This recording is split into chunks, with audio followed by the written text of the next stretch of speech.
What's good, y'all? It's the one and only King Cal 516 live in the mix, and this is the Switch Flames podcast. So, it is definitely here. The wait is long overdue. It is finally here. As you guys know, the NBA season is going to start this week, and so we're just going to have an early start to preview opening night of the NBA, which will be this Tuesday, October 19th. So, we have two games on the docket, a lot of drama. These two games, a lot of storylines. I'm gonna definitely be glued in to watch both of them. First hand, we have in the first game at 7:30 p.m. By the way, both these games will be live on TNT. But at 7:30 p.m., live from Milwaukee, we're gonna have the Nets versus Bucks.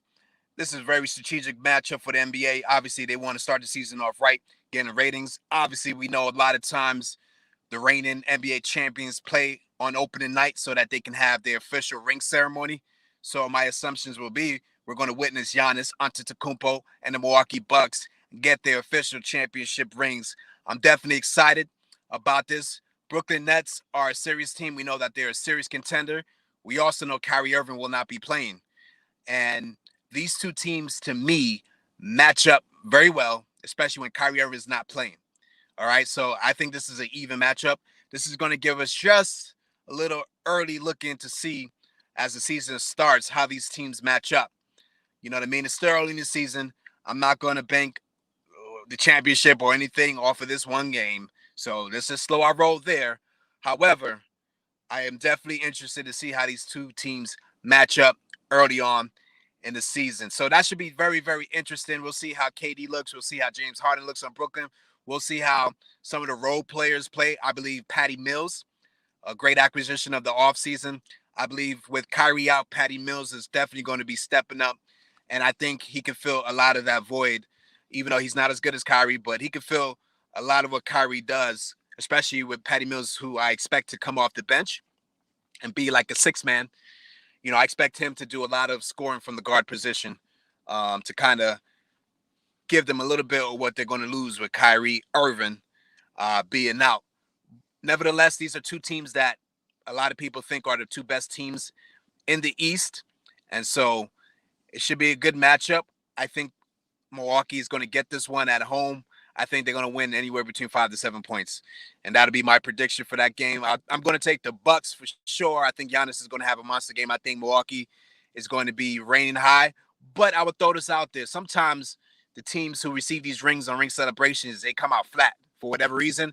But I'm going to give Milwaukee the benefit of the doubt because I actually think the Bucks and Giannis, they're going to be re-energized by getting these rings. I think the opposite for them will happen. So I'll be taking the Bucks there. But moving right on along to the next matchup, we have the Warriors going against the Lakers at 10 p.m. Once again, another game that'll be on TNT. So here's what I think about this game. This game is the game of injuries. So I do not know if James Wiseman on the Warriors will play. I have yet to see him play. So I don't know if he'll be available or not, but he's possibly out. And obviously the big dog, Klay Thompson, he is definitely out. And so Warriors will not be 100%, but the Warriors have looked pretty good in the preseason. But, you know, I tell you guys all the time, I just take preseason with a fine grain of salt. I don't get too high. I don't get too low when it comes to preseason.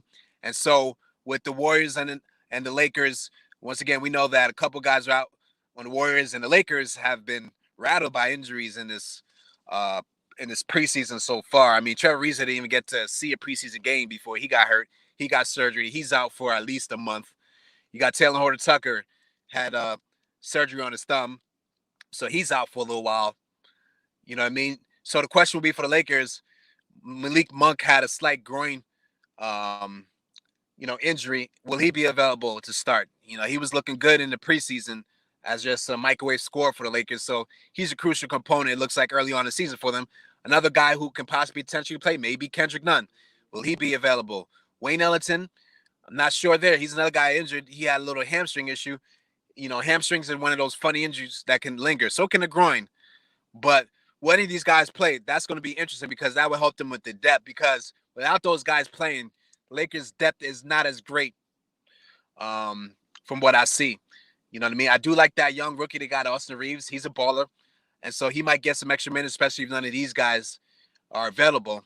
And so he looks like he's NBA ready. So, you know, it'd be a big test. But the key for the Lakers is definitely just going to be How are the big three going to play together? Will they be continuously turning this ball over like crazy? They turn the ball way too much over in the preseason, so they're going to have to cut down those turnovers. And the question will be, what kind of AD, especially in the big three, what AD are you going to get? Are you going to get this AD that seems passive, that seems a little nonchalant, or are you going to get that mad AD? Mad AD is a problem. You know what I'm saying? So if you're the Lakers, you want to see Matt AD. So we'll see how the Lakers do when it comes to that. Golden State played them very well in the preseason. They beat them both times. I think the Lakers are going to come out with a lot more pride, and they're going to take this game. I gave the Bucks a 5-7 point victory over the Nets. I'm going to give the Lakers a 6-point victory over the Warriors opening night. So I'm going both home teams for opening night. Let me know what you guys think in the comments as far as who do you believe is going to win these matchups? What do you think about the NBA season opening up? Who's your favorite? Let me know what you think in the comments. Before I go, I want to just mention this about the Warriors. Steph Curry, you're on the clock, brother. Steph Curry, you are on the clock. As great as a player you are, there's no excuses this season. We need to see Steph Curry step it up and make sure these Golden State Warriors get to the playoffs. Even if Klay Thompson doesn't come back healthy, even though we expect him to come back healthy, he should be there.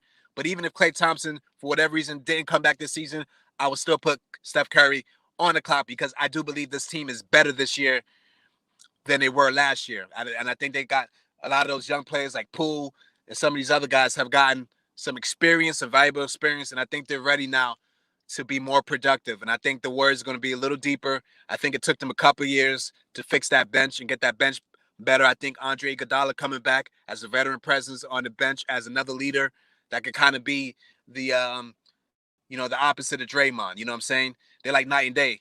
Both bring great leadership qualities, but I think Andre Iguodala was a huge pickup, more for what he's going to be as a leader of the team, and also, he can still get you crucial plays, key plays. He could do big time plays in crucial moments for you, and so I believe the Warriors have no excuse. So Steph Curry, you on the clock. I believe you're great.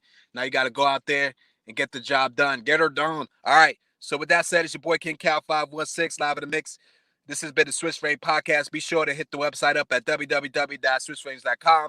Hit us up on Twitter at Switch Flames. Definitely check out the Facebook page at Switch Flames Podcast. And definitely, if you feel so inclined to donate, y'all make sure y'all hit the Cash App, $King Cal 516. With that said, I'm signing off, y'all.